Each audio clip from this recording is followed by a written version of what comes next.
Mr. Toastmaster, fellow Toastmasters, distinguished guests, and anyone who's ever struggled with comfort on stage. A few months ago, I sent out 10 emails. One of these emails was sent to every world champion Toastmaster of the last decade. I kept the email very short. I asked them one simple question, and that question was, what would it take to schedule a coaching call with you? Out of 10 emails, a few weeks later, I received 4 replies. 40% open rate, not bad. Out of those 4 replies, 2 coaching calls were within my budget. And one of those coaching calls I ended up scheduling with the 2017 world champion of public speaking, Manoj Vasudevan. Some of you may have seen his speech on YouTube. Very well worth watching. Today, I want to share with you the 3 key takeaways from this call that, and I say this in all sincerity, have drastically transformed my understanding of how to present content in a speech, and hopefully can have a very similar impact to you as well. The first recommendation that Manoj gave me was to practice vocal warm-ups. What's a vocal warm-up?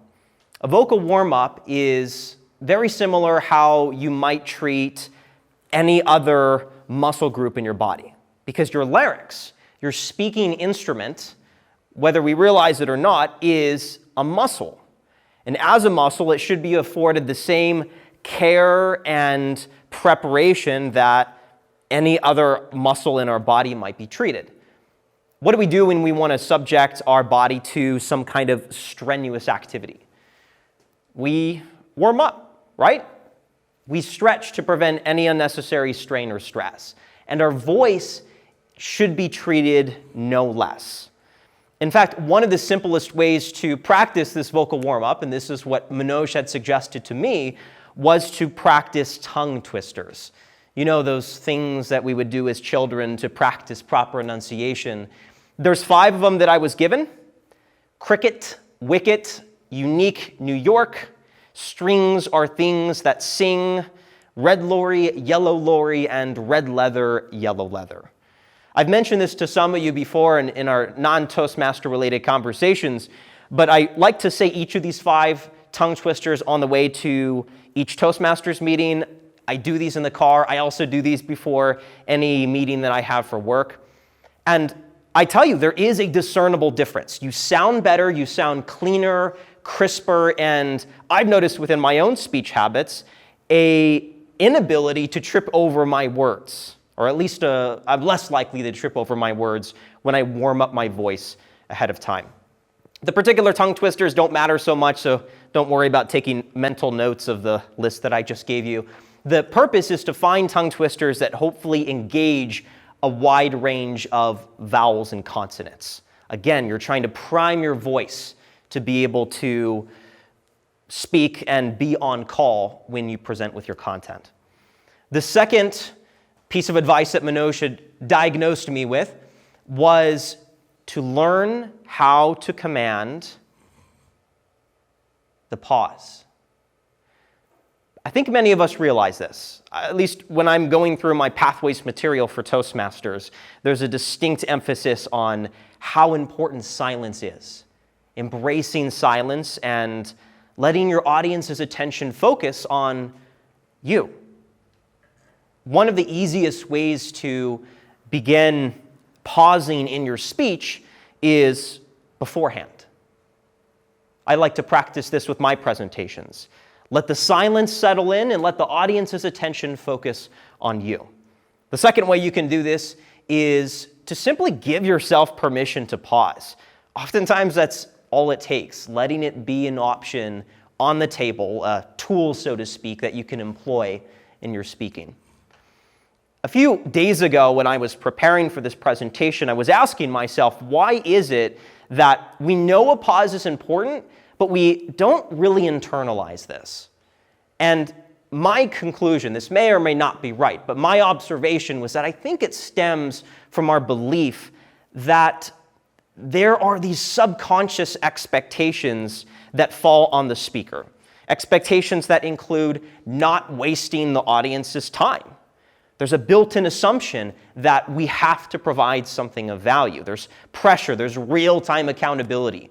We can't be revising our statements in real time, and all this tends to overwhelm us, and all the good rules of thumb tend to go out the window. It's important to remember that a pause is just as valuable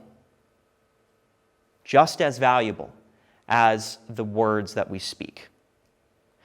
Toward the end of our conversation, our 2-hour-long dialogue back and forth, I had asked Manoj at one point, what was the biggest difference between him now and him a decade ago? He has multiple championships and accolades under his belt. In other words, what was the biggest lesson that separates the self-conscious, palm-sweating, heart-pounding, knee-shaking beginner from someone who's able to command the stage with poise, presence, and some kind of purpose?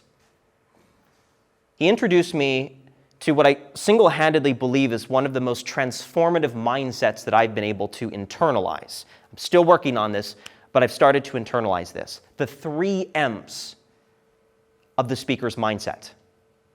M number 1 is me. Me. This is where we all start. I still believe I am in this stage. Me is where we're focused on ourselves. Everything we think about is thinking about what others are thinking about us. That anxiety, this is the problem, this anxiety mutes our intellect, and it doesn't allow our train of thought to be channeled through our mouth in the way that we think about it. Our access to our vocabulary and our life experience is severely limited. There's a valve that's been tightened, and we're not able to reach our full potential. Later on in the speaker's journey, you end up breaking into the second M. The second M is message. Message is more about the content of your presentation. This is where the speaker realizes that, hey, if I say interesting things, the audience will actually want to listen to me. The problem is you have good content, but there's still something lacking. And this is the third and final M. What, according to Manoj, separates the good speakers from the truly great speakers. And that is messenger. Being a messenger. What does that mean? It means being a vessel for something that you strongly feel your audience should hear. Being a medium for something that is far bigger than yourself, something that you want to communicate to your audience. And this is how the power of speaking is achieved. What is this power of speaking called? The flow state.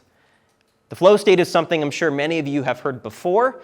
This is where you're able to achieve an uninterrupted stream of inspiration that is able to be communicated precisely in the way in which you think about it.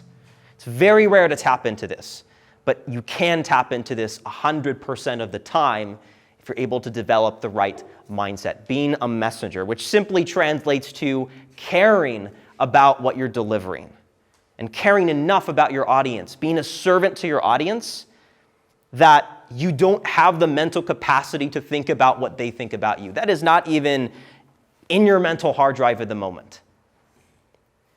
Vocal warm-ups, understanding how to command the pause, and understanding the 3 M's of the speaker's mindset. Me, message, and messenger have dramatically helped me be more efficient in my presentations, be more at ease and comfortable in my speaking. And hopefully Manoj's advice given to me can also be of some value to you. Mr. Toastmaster.